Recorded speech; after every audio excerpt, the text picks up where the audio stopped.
할렐루야. 오늘도 좋은 아침입니다. 오늘도 하나님은 살아계시고 우리를 가장 아름다운 길로 인도하시는 목자가 되십니다. 여호와 나의 목자시니 내가 부족함이 없으리로다. 아멘. 오늘은 2014년 4월의 첫날 4월 1일 화요일입니다.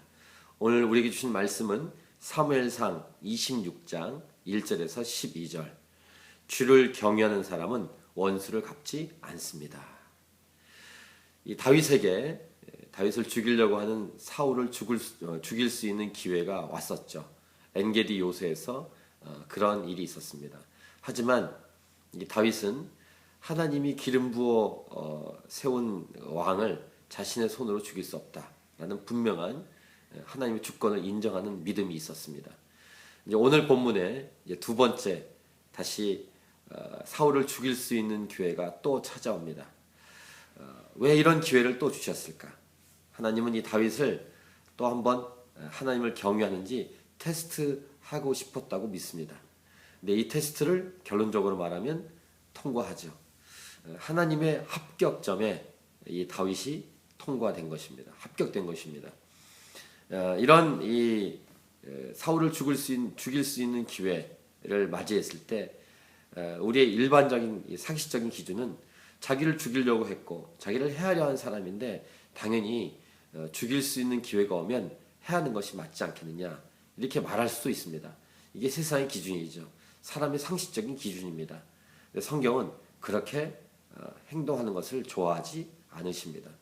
곧 하나님은 그러한 모습을 기뻐하지 않으신다는 것입니다. 하나님은 하나님의 주권을 인정하는 사람을 지금도 찾으십니다. 다윗처럼요.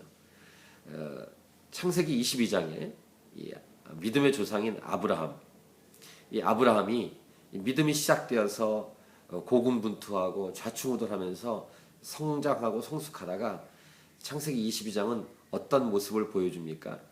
독생자 아들 이삭을 바치라는 하나님의 말씀에 그대로 순종했다는 것입니다.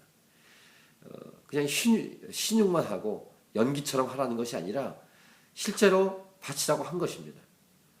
이 바치라고 한 이 하나님의 말씀을 이 아브라함은 순종해서 모리아산까지 3일 길을 걸어 같이 갔고 그 모리아산에 올라가서 실제로 자신의 아들 이삭을 묶어 칼로 내리치려고 할 때 그때 하나님이 말리십니다.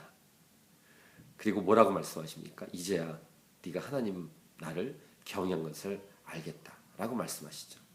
즉 하나님 경외하는 것이 아브라함에게도 테스트가 되어서 합격된 것입니다.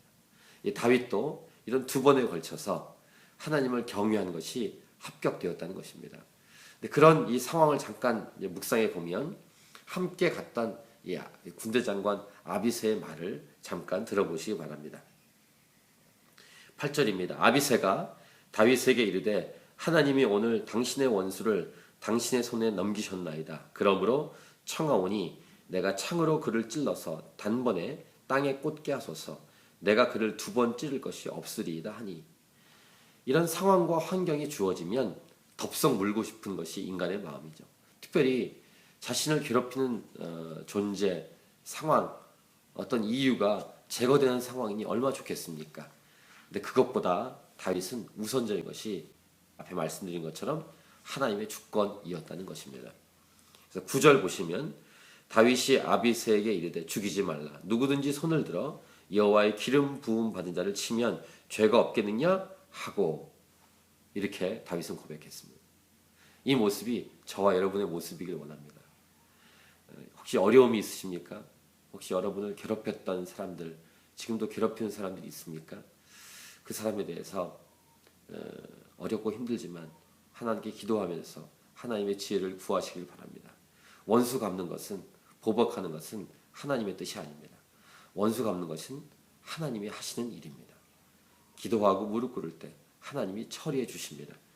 다윗은 이렇게 말합니다. 10절 다윗이 또 이르되 여호와께서 살아계심을 두고 맹세하노니 여호와께서 그를 치시리니 혹은 죽을 날이 이르거나 또는 전장에 나가서 망하리라. 이런 분명한 믿음이 있었기 때문에 자신의 손으로 해하지 않는 그런 하나님을 경외하는 모습을 다윗이 보였다는 것입니다. 그리고 이렇게 말합니다. 내가 손을 들어 여호와의 기름 부음 받은 자를 치는 것을 여호와께서 금하시나니 너는 그의 머리 곁에 있는 창과 물병만 가지고 가자 하고, 이렇게 고백하고 이렇게 행동하는 다윗의 모습을 하나님은 보고 계시면서 어떠셨을까요? 감동하지 않으셨겠습니까? 하나님을 감동하는 한 사람, 다윗. 여러분의 삶도 하나님을 감동하는 삶이길 축복합니다. 어렵고 힘든 것 하나님이 다 아십니다. 어렵고 힘들기 때문에 내 마음대로 하고 싶은, 또는 기회가 있을 때 내 손으로 해결하고 싶은 때가 얼마나 많겠습니까? 하지만 그것을 멈추고 하나님의 손에 맡기는 믿음의 인생, 하나님의 말씀에 순종하는 인생, 하나님을 경외하는 인생이 우리 모두의 인생이 되어서 하나님께 영광 올려드리기 원합니다. 오늘 하루 승리하십시오.